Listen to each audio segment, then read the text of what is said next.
Espero que todos estejam bem. Meu nome é Alexandre Nascimento. Hoje vai ser uma aula básica, mas uma aula que é importante para tudo que a gente quer fazer em termos de dentística. Por quê?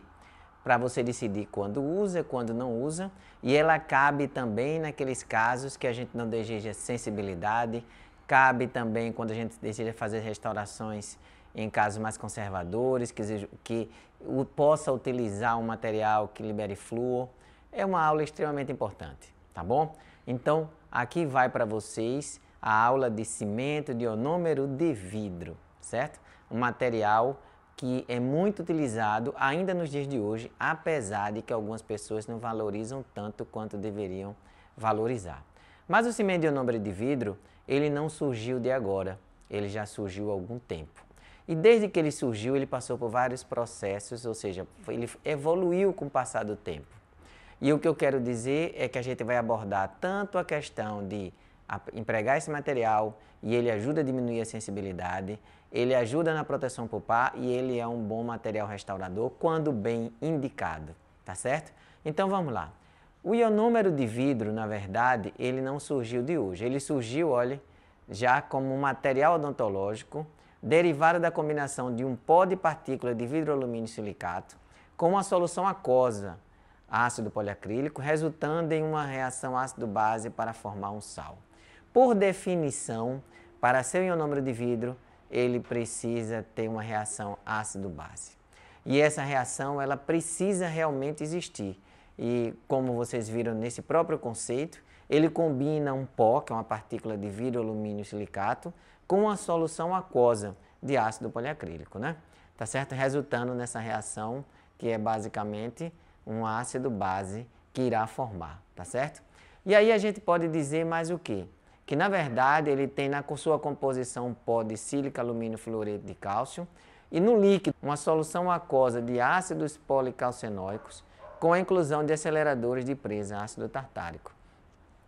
Esse material em si, ele não surgiu de agora, ele surgiu lá com Wilson e Kent, lá na década de 70, mais precisamente 1971, certo? E ele foi introduzido no mercado em 1975, certo? E com o passar do tempo, né, foi incorporado, por exemplo, resina para atender algumas necessidades clínicas individuais, melhorando suas propriedades físicas, resistência e longevidade.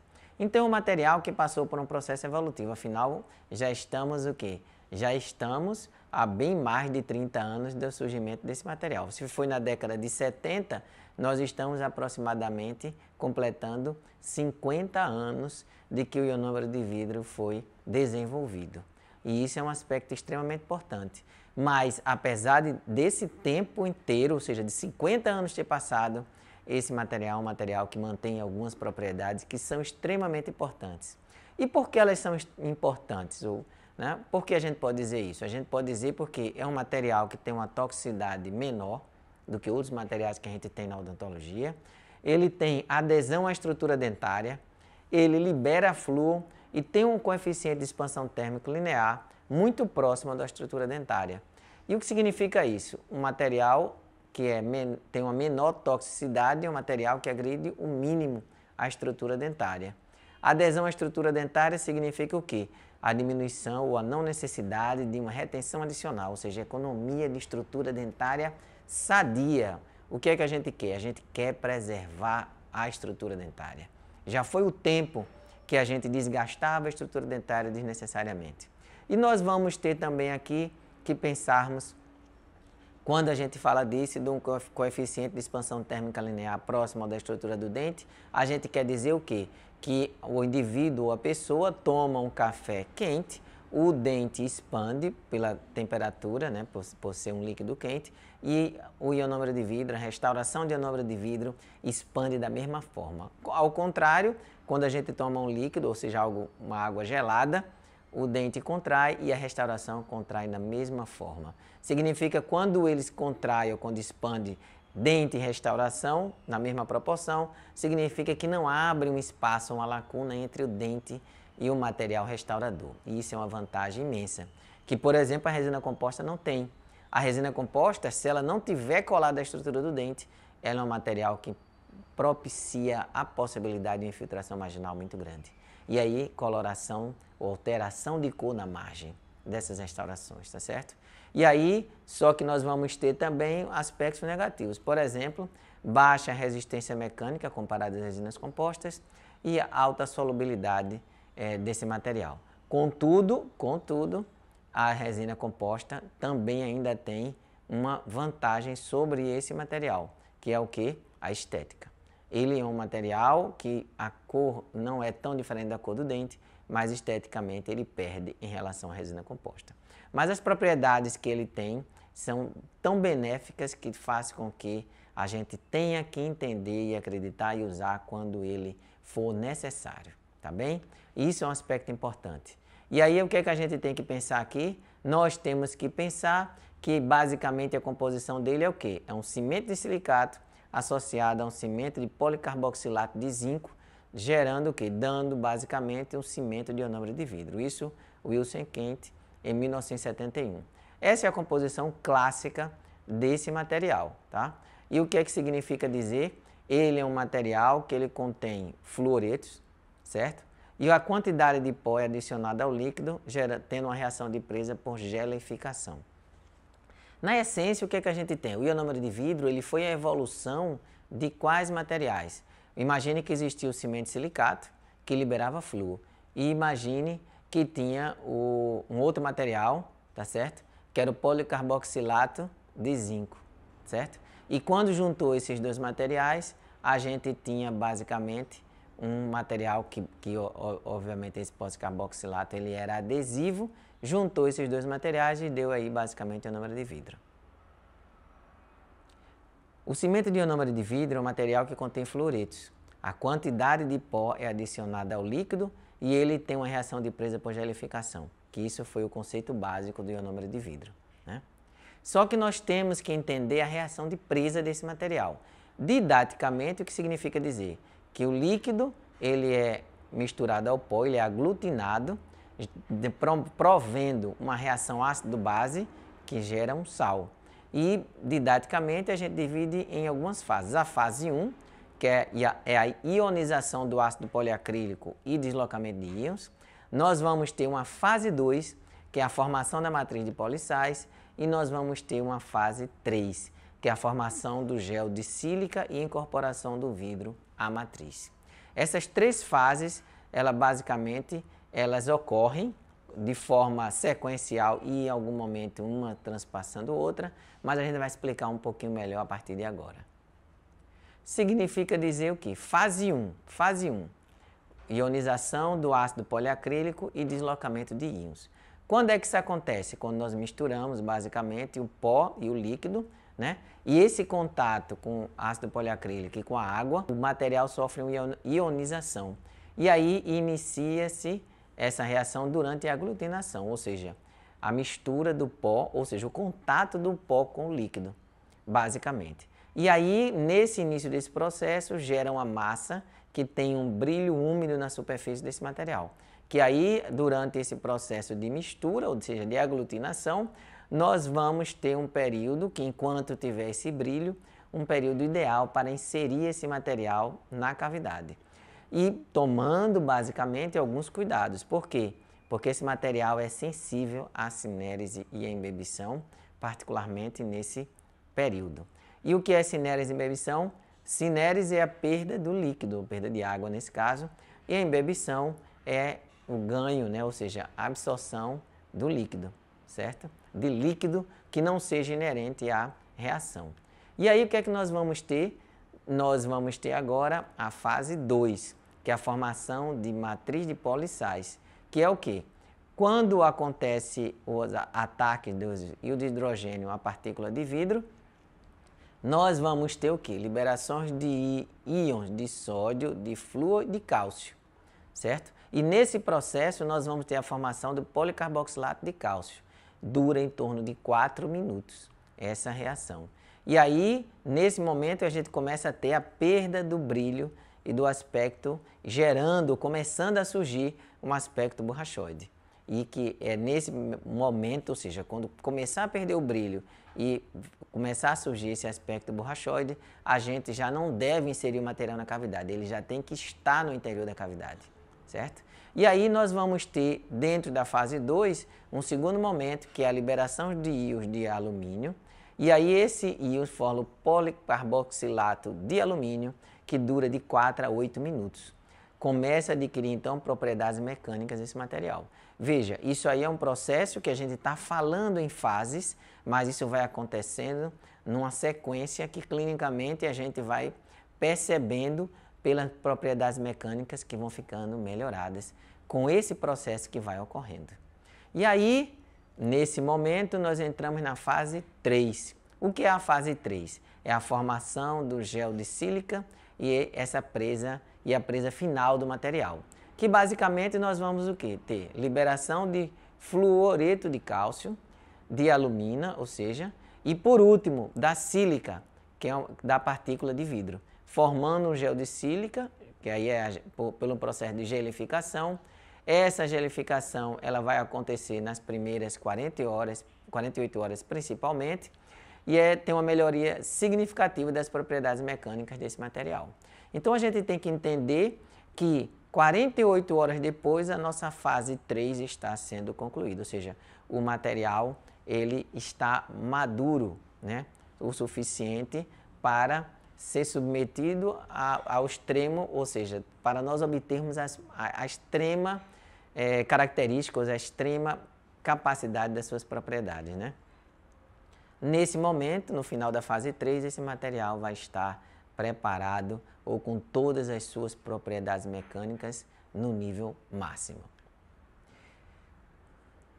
Assim, a gente tem que pensar o quê? Que a estrutura final do ionômero de vidro, ele vai ser o quê? A formação do gel de sílica e a presa final, ela vai ocorrer através de quê? De partículas de vidro não reagidas, que vai existir na massa, com partículas de vidro circundadas por gel de sílica, ou seja, que houve a reação, unidas por uma matriz de polissais. Significa dizer que nós vamos ter partículas que não reagiram e partículas que reagiram e que estão circundadas por um gel de sílica. E tudo isso dentro de uma matriz de polissais. Essa é a estrutura final do ionômero de vidro. Nós vamos ter, para a gente começar a aprofundar um pouquinho mais a discussão, nós vamos ter basicamente algumas formas de apresentação desse material. Nós vamos ter esse material na apresentação pó e líquido, nós vamos ter esse material na apresentação pasta a pasta, que você tem, chama de clicker, né? Ou seja, um dispositivo que você aperta e vai saindo proporções iguais desse material. Nós vamos ter ele em cápsula, que ao ser pressionado, um êmbolo que existe na posição posterior dessa cápsula, que o processo vai ocorrer através de um amalgamador, certo? Aquele amalgamador sim, que é usado aí, no caso, nas restaurações, para a trituração do amálgama, né? Vai acontecer da mesma forma para alguns ionômeros de vidro. Basicamente o da SDI, que a gente está discutindo, principalmente aqui no Brasil, né? E essas são as principais formas de apresentação desse material. Porém, a gente tem que pensar o quê? Que a adesão é uma adesão que eu gosto de chamar de uma adesão química. Quando a gente diz assim, por exemplo, eu encontrei uma pessoa um dia e rolou uma química entre a gente. O que é que a gente quer dizer? Que existe uma união sólida, uma união estável, uma união que vai durar. E essa é a união que a gente espera no ionômero de vidro, por ser uma reação química da estrutura do material com a estrutura do dente, especialmente com o cálcio que está localizado ali na estrutura do dente. E isso é uma coisa que a gente sempre deseja. Qual é o sonho dos sistemas adesivos? Ter uma união química com a estrutura do dente, coisa que o ionômero de vidro tem desde a sua origem, certo? Então isso é um aspecto extremamente importante que caracteriza esse material. A gente vai começar a falar sobre os fatores que afetam a reação. E aí a gente vai ter, em relação à água, significa o seguinte: menos água, dentro dos parâmetros aceitáveis, lógico, diminui o tempo de presa e aumenta a resistência do cimento de ionômero de vidro, né? Quando você acrescenta mais água, aumenta o tempo de presa e diminui a viscosidade do cimento de ionômero de vidro. Isso aqui não somos nós que vamos acrescentar ou vamos tirar água, mas os próprios fabricantes têm essa percepção em relação ao papel da água no processo. Quando a gente fala agora do ácido tartárico, nós queremos dizer o seguinte, que inicialmente ele reduz a viscosidade, aumentando o tempo de trabalho. Depois aumenta rapidamente a viscosidade, diminuindo o tempo de presa. E essa quantidade do ácido tartárico ele vai direcionar essa característica ou esse desempenho clínico, a maneira ou a facilidade ou a dificuldade que nós vamos conseguir trabalhar com esse material clinicamente, tá certo? Então, o que é que a gente tem que pensar também? Que existem fatores que afetam a reação. Por exemplo, tamanho das partículas de vidro, no caso aí do pó do ionômero de vidro. Quanto maior, mais longo o tempo de presa em relação ao tamanho das partículas de vidro. A proporção pó líquido, quanto mais pó, mais rápida a gelificação. Mais rápida a gelificação, mais rápido é o processo. Temperatura ambiente. Quanto maior a temperatura, mais rápida é a reação de presa. Aumenta a energia cinética das moléculas. Como é, basicamente, para a maioria dos materiais, o calor acelera, a temperatura, no caso o calor, acelera essa reação. Tá?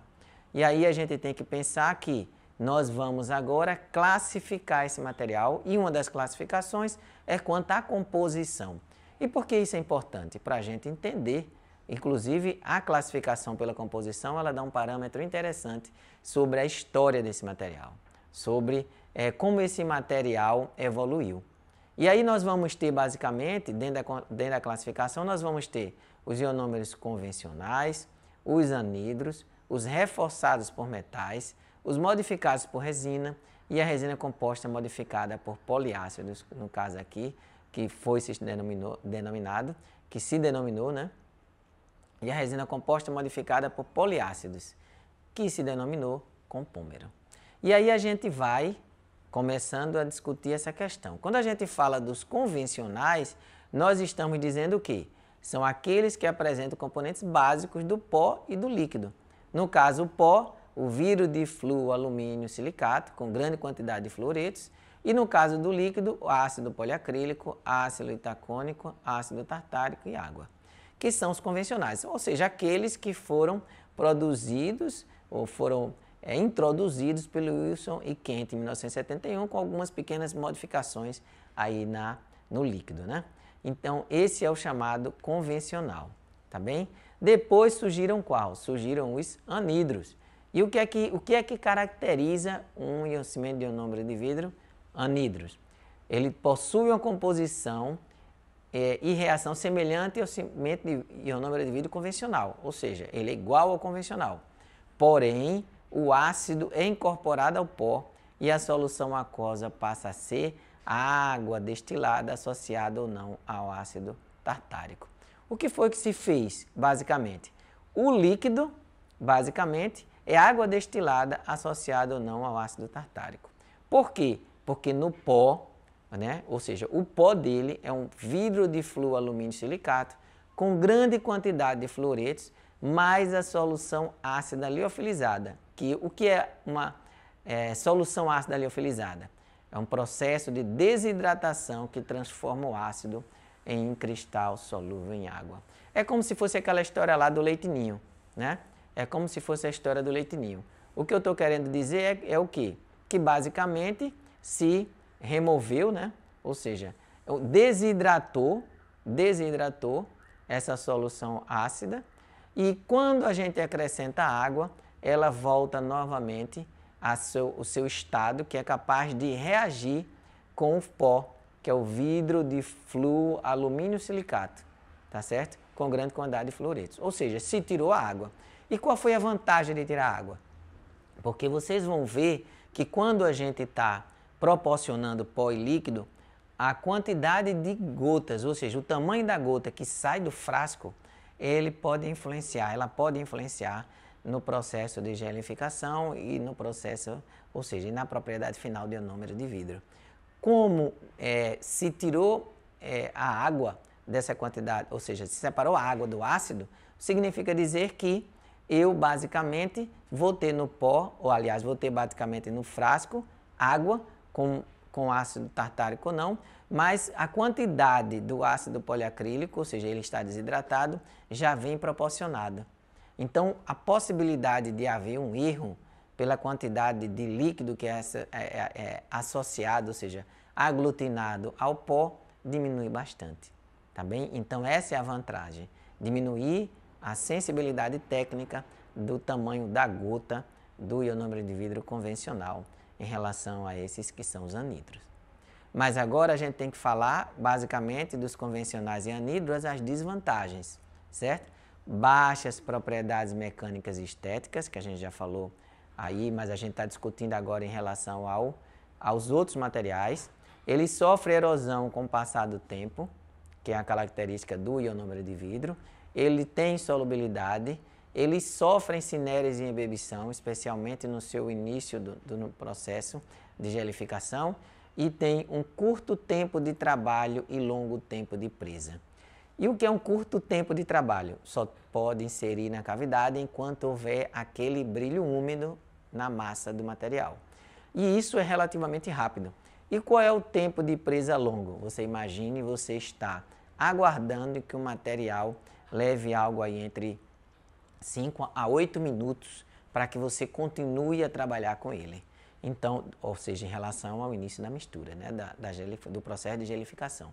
Então, isso é um aspecto que 8 minutos é uma eternidade clinicamente. É uma eternidade. Imagine você misturar, né, aglutinar pó e líquido, iniciando o processo de gelificação, e aí você, após 8 minutos, você poder dar continuidade a esse processo. É muito tempo clinicamente, né? E aí, ó, propriedades mecânicas melhoradas com o passar do tempo, através da evolução daquela composição inicial que foi lá, que foi criada ou introduzida pelo Wilson Kent em 1971. Contudo, a gente tem que pensar o quê?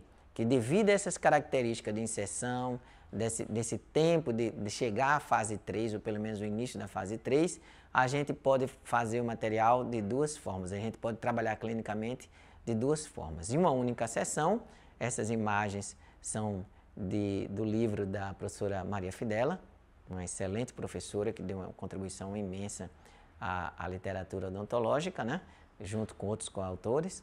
E aí ele descreve numa única sessão, ele diz o seguinte: inserção na cavidade nos primeiros 4 minutos. Essa é a prioridade desse material, inserção na cavidade nos primeiros 4 minutos. Em seguida, proteger da cinérese e ebulição nos primeiros 4 minutos após a inserção.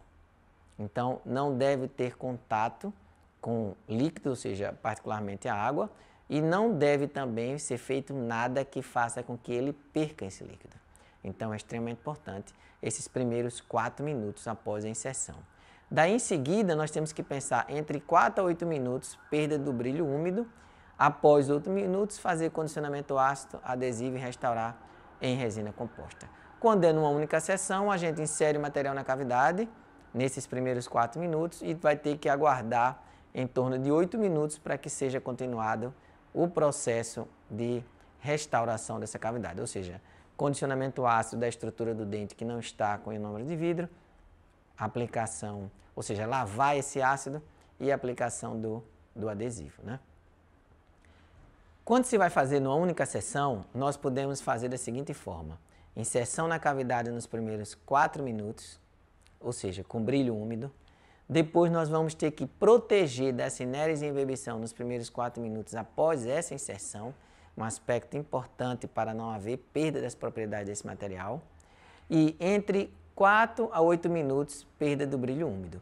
Quando isso ocorre, ou seja, após os 8 minutos, fazer o condicionamento ácido, adesivo e restaurar com resina composta, se esse for o caso. Ou seja, após o início da aglutinação, só poderá ser feito condicionamento ácido, adesivo e resina composta após 8 minutos desse início desse processo. Isso é extremamente importante quando a gente está trabalhando aqui com ionômero de vidro, no caso, numa única sessão. Existe também a possibilidade de nós trabalharmos em 2 sessões. E aí significa o quê? É a chamada técnica de sanduíche, que basicamente nós vamos ter o quê? Um ionômero de vidro restaurador como material restaurador provisório. Essa é uma das possibilidades.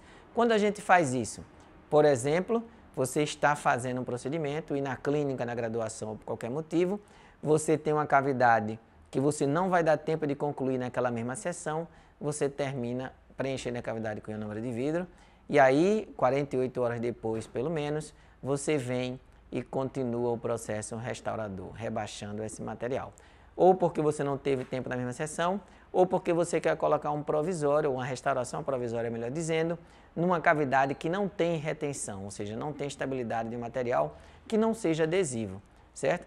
Mas aí, quando volta, ou seja, após as 48 horas, como a gente já comentou aqui, rebaixar com ponta diamantada após uma semana, que era classicamente, e restaurado com resina composta ou amálgama.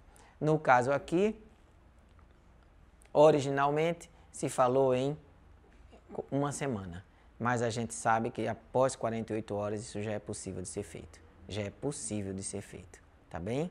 E aí nós temos que pensar o quê? Nós temos que pensar que dentro dessa evolução surgiram os reforçados por metais. E aí, o que seria isso? A mistura milagrosa ou os chamados CERMETs. Significa o quê? Que era um cimento de ionômero de vidro, que era o pó, mais liga para amálgama. Isso aqui era chamada mistura milagrosa, entre aspas, né?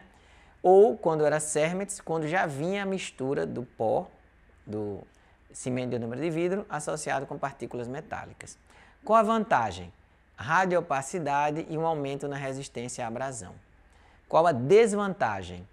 Reduz a liberação de flúor, diminuição de adesão à estrutura dentária, porque agora vai ter partícula metálica no interior do material, escurecimento marginal, isso é um dos problemas sérios, porque a partícula metálica ajuda ou contribui nesse processo, difícil manipulação e pouca melhora nas propriedades mecânicas. Aí um material que era próximo à cor do dente, nós vamos ter agora um material próximo agora ao que é uma restauração de amálgama. Inclusive com aspecto negativo, que é o manchamento da margem da restauração, ou seja, o manchamento da estrutura dentária, o risco acontece, certo? Então, se usou pouco, se usa pouco, esse não é usual a gente estar usando esses materiais, que é o ionômero de vidro reforçado por metais, mas ele veio dentro do processo evolutivo do cimento de ionômero de vidro. Nós temos que pensar que, com o passar do tempo, surgiram que os materiais híbridos. O que seriam esses materiais híbridos, basicamente? Seria o quê? As chamadas resina modificada por poliácidos e o cimento de ionômero de vidro modificado por resina. E aí vem uma história interessantíssima aqui nesse processo. O primeiro ionômero de vidro modificado por resina, ele foi lançado em 1989, né? Introduzido pela 3M no mundo, né? A pesquisadora responsável, a doutora Sumita Mitra, uma pessoa que nós tivemos a oportunidade de conhecer, né? Uma pessoa com uma capacidade de trabalho muito grande, e ela foi quem introduziu esse material. E o que é que esse material era? Basicamente, um ionômero de vidro, ou seja, a reação ácido-base, que foi inserido resina composta numa pequena quantidade. E aí, o que significa dizer, se é uma reação ácido-base, esse material ele tomava presa, ou seja, acontecia o processo de gelificação e você associava o ionômero de, e você associava a luz do fotopolimerizador e com isso você tinha um processo de tomada de presa por gelificação e polimerização que não precisava guardar os 8 minutos. Outros fabricantes que não tinham a tecnologia resolveram seguir essa linha, só que eles não tinham a patente nem tinham conhecimento, né, para isso. E aí eles basicamente introduziram resina composta dentro de uma estrutura que, ao invés de virar um ionômero de vidro, virou um outro material, e aí chamado resina modificada por poliácidos, certo? E aí significa dizer o quê? Que as resinas modificadas por poliácidos, ou resinas poliácido modificadas, denominadas também de compômero, que significava? Significava que era um material em que as partículas de carga são semelhantes às partículas de vidro do ionômero, embebidas em uma matriz de monômero resinoso. E aí vem aí onde a gente começa a perceber a diferença, que isso não era ionômero. Por quê? Eram comercializadas em uma pasta única, ou seja, como se fosse uma resina composta. A reação ácido-base era insignificante, a reação ácido-base é insignificante. A reação de presa se dá por fotopolimerização, e aí você imagine um material que é pasta única e que para ele tomar presa tinha que aplicar a luz, ou seja, tinha que ser fotoativado, então isso está mais com cara de resina composta. E além disso, ele precisava de condicionamento ácido e aplicação do sistema adesivo para estar aderido à cavidade. Ou seja, não tem cara de ionômero de vidro e não era ionômero de vidro, porque não tinha uma reação do material, uma reação química do material com a estrutura do dente. E aí por isso chamou compômero. Ele não era um ionômero de vidro.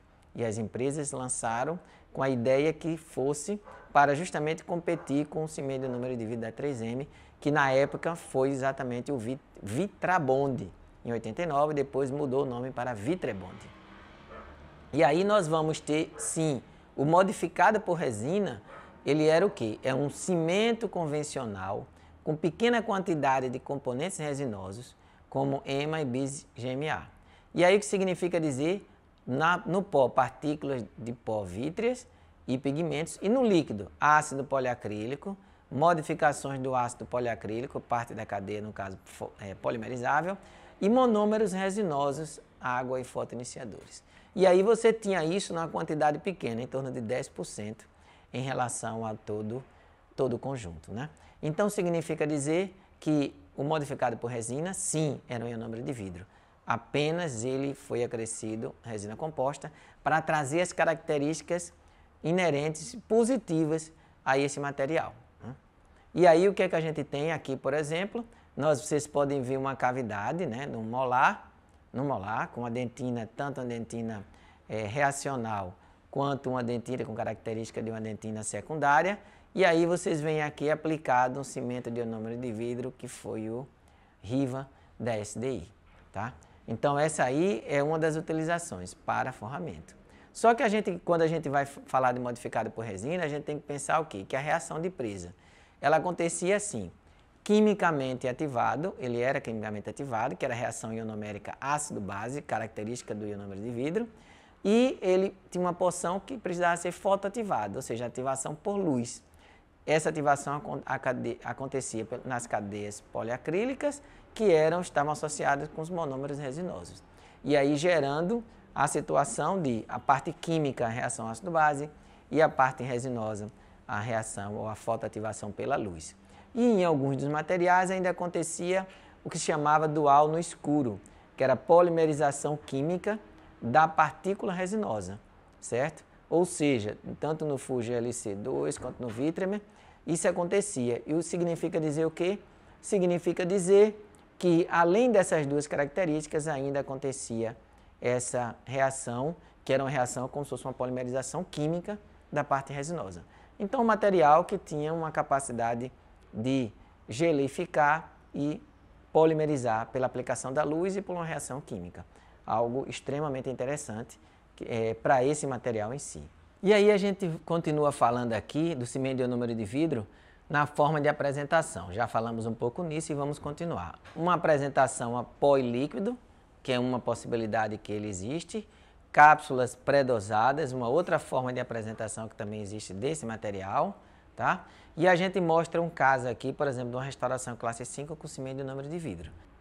Quando vocês olharem para esses dois dentes, vocês vão perceber duas lesões de cárie, certo? E veja a alteração de cor que existe aqui nessa parede axial em dentina, que é essa lesão de cárie, essa cárie foi removida esse tecido com uma broca esférica em baixa rotação. Vocês podem visualizar aqui que já foi removido esse tecido, mas precisou de um procedimento cirúrgico periodontal para expor melhor a parede gengival dessa cavidade. Foi colocado aqui um material provisório, à base de óxido de zinco, mas sem eugenol, certo? E aí, em uma outra sessão, já com essa gengiva cicatrizada, aí sim foi feita a restauração com ionômero de vidro.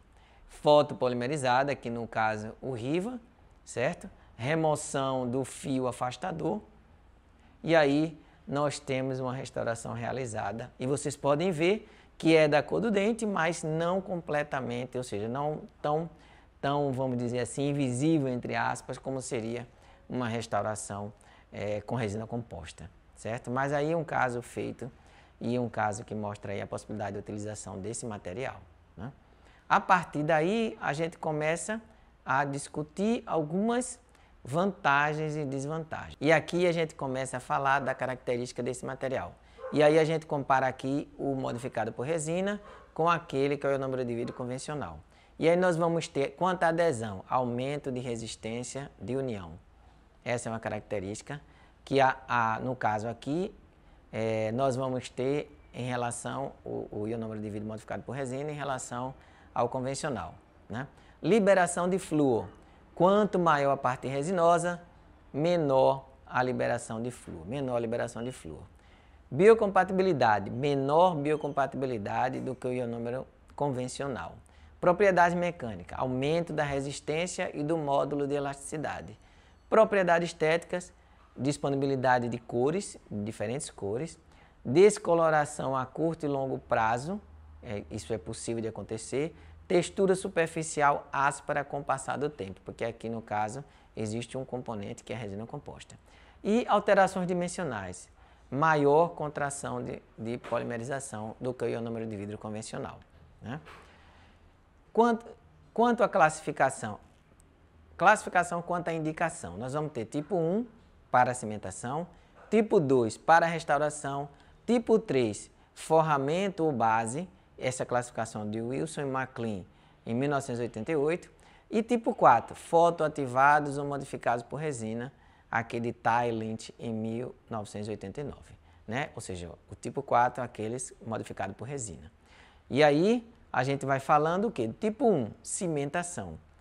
Apresenta as partículas em torno de 15 micrômetros.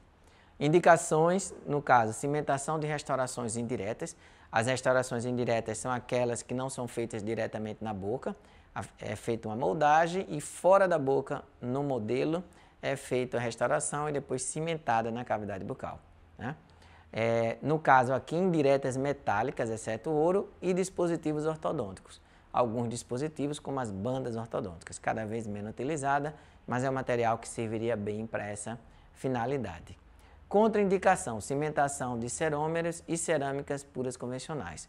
E quais seriam as cerâmicas puras convencionais? Seriam basicamente aquelas cerâmicas feldspáticas, a cerâmica de silicato de lítio, certo? Mas ele é indicado para a cerâmica à base de zircônia, tá bem? Vamos lá. Aí nós temos também o tipo 2, restauração temporária. Apresentam partículas de aproximadamente 50 micrômetros. Indicações, base de restaurações de áreas sujeitas a baixos esforços mastigatórios e dentes descidos, né? Ou seja, restauração que você vai deixar, dependendo da área, como material restaurador, como uma classe 5, por exemplo, em áreas que a exigência estética não seja tão acentuada, bem como quando você deseja fazer uma base no interior da restauração, ou seja, deixar uma espessura de ionômero de vidro que seja maior do que 1 milímetro. Acima de 1 milímetro de espessura já começa a ser chamado de base. Então, tipo 2, restaurações temporárias, né? O tipo 3, selamento de cicatrículas e fissuras e forramento. Ele apresenta o quê? Partículas de 25 a 30 micrômetros. Indicações, forramento e selamento de fósforos e fissuras. Aqui você está vendo um molar, por exemplo, que aqui nessa mesial, já na porção mais gengival, né, da cavidade, a gente já vê quase não presença nenhuma de esmalte. Então, o ionômero de vidro, que no caso foi o Vitrebond, indicado e aplicado justamente nesse contexto clínico, né? Mas aí, como forramento, o ionômero de vidro Vitrebond, por exemplo, foi o primeiro lançado no mundo dos modificados por resina, ou seja, 1989, com o nome de Vitrabond, mas até hoje é um material que é vendido, comercializado e um excelente material e que eu gosto muito de utilizar como material forrador quando uso o ionômero de vidro. Por quê? Porque a gente aplica de forma simples, como se estivesse aplicando cimento de hidróxido de cálcio, aplica a luz sobre ele, ele é fotopolimerizável, e aí em seguida a gente continua o procedimento sem esperar aqueles 8 minutos clássicos dos ionômeros de vidro convencionais, né? E aí a gente tem aqui as indicações desse material. Selamento de cicatrículas e fissuras é uma indicação. Adequação do meio bucal, ou seja, o paciente que tem muitas cáries, em vez de você fazer a restauração de uma por uma, você remove todo o tecido cariado de várias das restaurações e preenche essas cavidades com o ionômero de vidro. E aí você já começa a fazer a adequação do meio bucal pela diminuição de micro-organismos que causam a cárie nessa cavidade bucal. Classe 1 cavidades classe 1 conservativas ou conservadoras. O que é uma cavidade classe 1? Aquelas que acontecem em cicatrículas e fissuras de molares, de pré-molares e algumas áreas específicas do dente. E aí é classe 1. ART, chamada das restaurações atraumáticas, muito empregada em países subdesenvolvidos, países pobres, para propiciar a menor perda de dente ou de elemento dentário. O que seria isso? Você simplesmente remove o tecido cariado com uma cureta e insere o material nessa cavidade. Isso não precisaria de alta rotação, de baixa rotação, não precisaria nada mais do que uma cadeira e luz, certo? Então, chamadas as restaurações atraumáticas. Base e forramento de restaurações, ali já está indicado como já falamos. Restaurações de classe 5, como essas, por exemplo, que estão aqui ó, nas cervicais, seja vestibular ou lingual, não de cicatrícula e fissura nos dentes, certo? Restauração de dentes descidos. Por que restauração de dentes descidos? Porque os dentes descidos não vão permanecer muito na cavidade bucal, muito tempo. Então, ele teria condições de manter, ou seja, manter a anatomia, manter a forma e manter a função por um intervalo de tempo compatível com a permanência do dente descido na cavidade bucal. Restaurações proximais ultraconservadoras, aquelas que são restaurações pequenas, que não estão submetidas a grandes esforços mastigatórios, ou seja, não envolve crista marginal, né? E o próprio amálgama adesivo, que pode ser realizado, o amálgama pode ser realizado e transformado num contexto adesivo, associando o ionômero de vidro e o amálgama sendo condensado no interior dessa cavidade, tá certo? Então, as indicações. Contraindicações, classe 1, extensas em dentes permanentes, ou seja, aquelas cavidades que vão ser submetidas a esforços mastigatórios, as chamadas classe 1, que aqui está sendo chamada de extensa em dentes permanentes, porque precisaria de um longo tempo de resistência ou estar submetida às forças mastigatórias. Classe 2, com envolvimento da crista marginal em dentes permanentes. Por quê? Porque envolve a crista marginal, envolve a necessidade de suportar as forças mastigatórias. O ionômero de vidro não tem propriedade mecânica para isso. Classe 4, em dentes permanentes e descidos.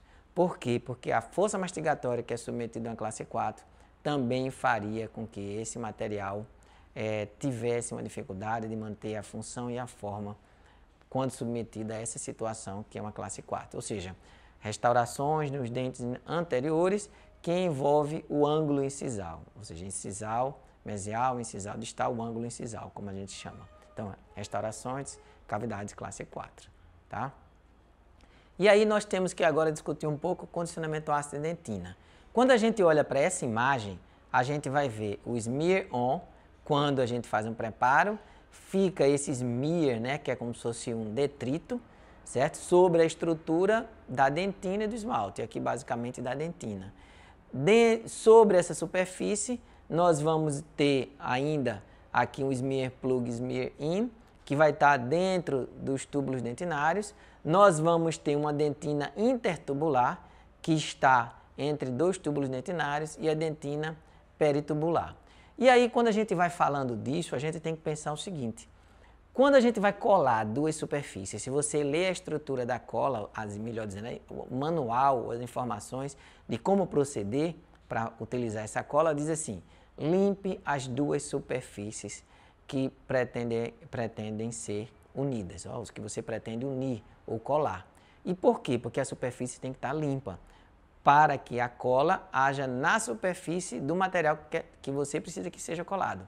E não que haja uma sujeira, porque senão a cola vai estar na sujeira, não na superfície propriamente dita. Que é o que acontece num caso como esse.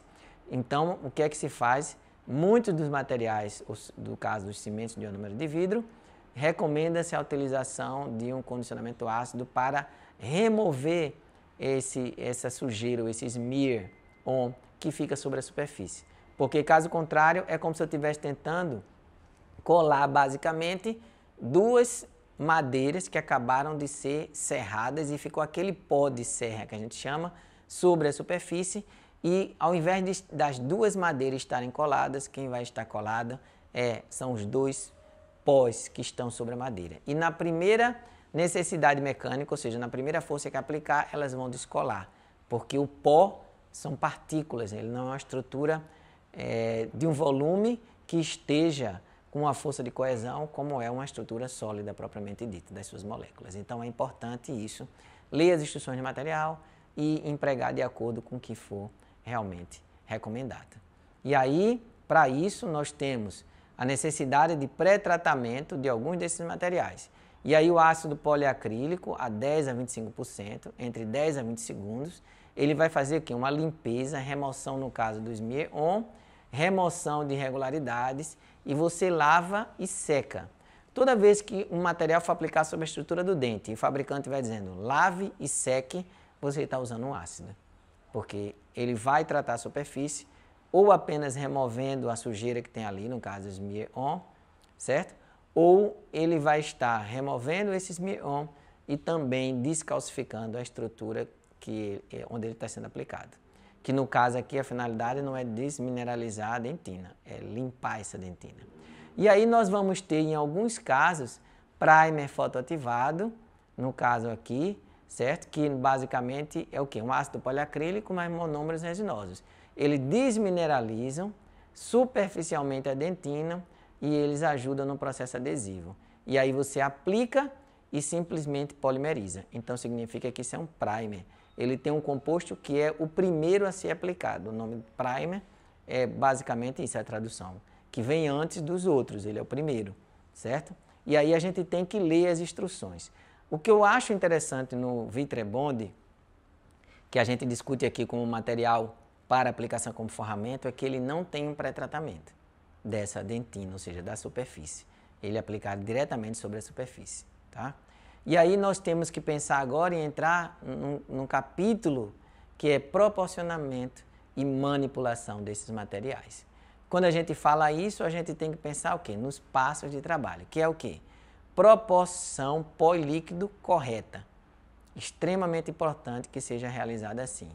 Espatulação, aglutinação, no caso, ou seja, não precisa aplicar força, é simplesmente misturar, ou seja, que o líquido tenha contato com o pó, inserção na cavidade, ajuste oclusal e proteção dessa superfície, até que chegue aquelas 48 horas, que é justamente a fase 3, né? Todo o processo da fase 3 até sua finalização, né? E aí o que é que a gente tem?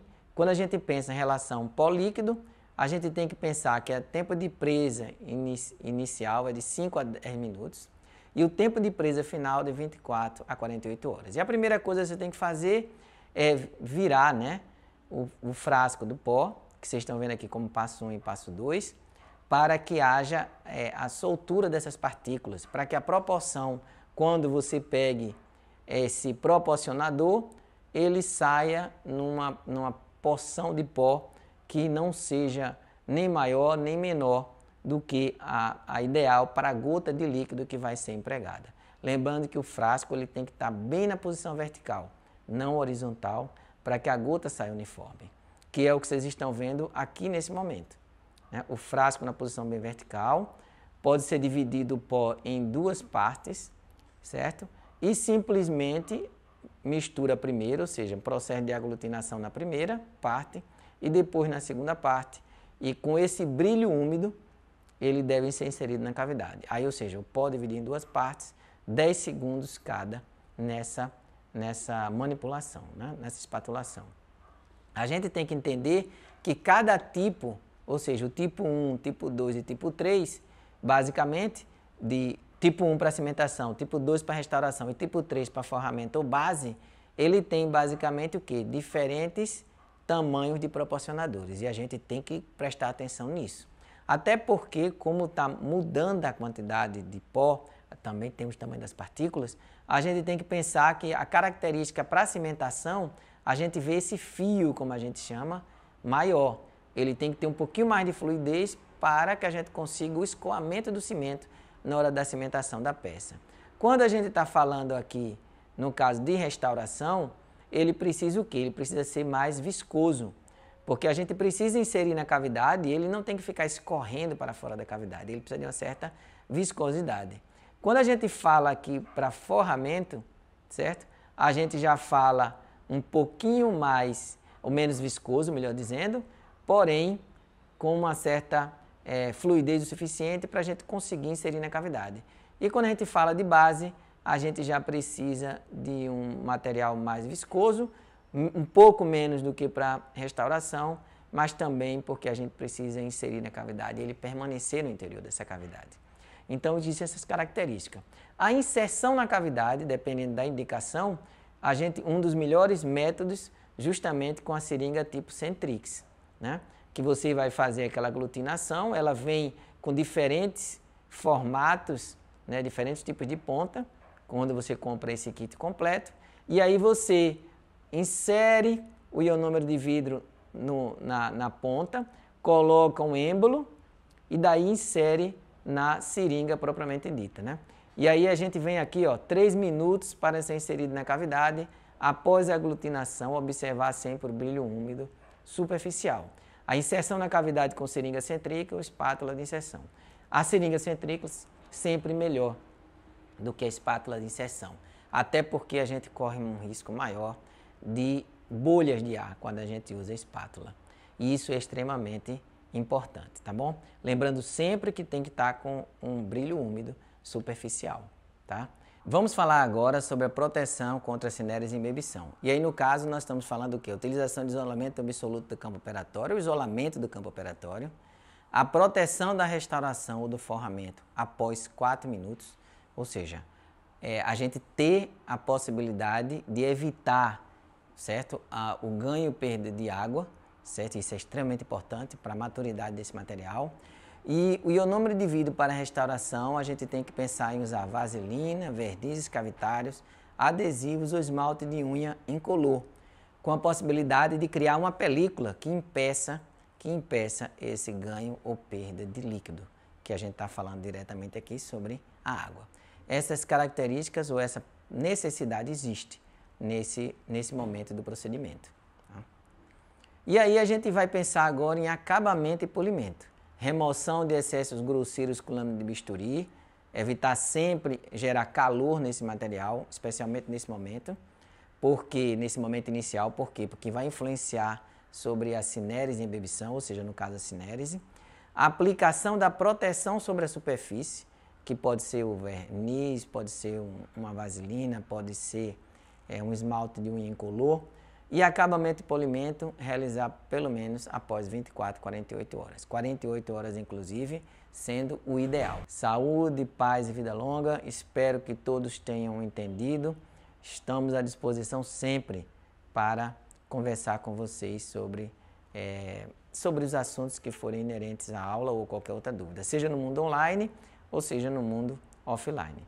Um grande abraço, saúde, paz e vida longa a todos. Um grande abraço. Alexandre Nascimento acabou de falar aqui com vocês. Tchau, tchau.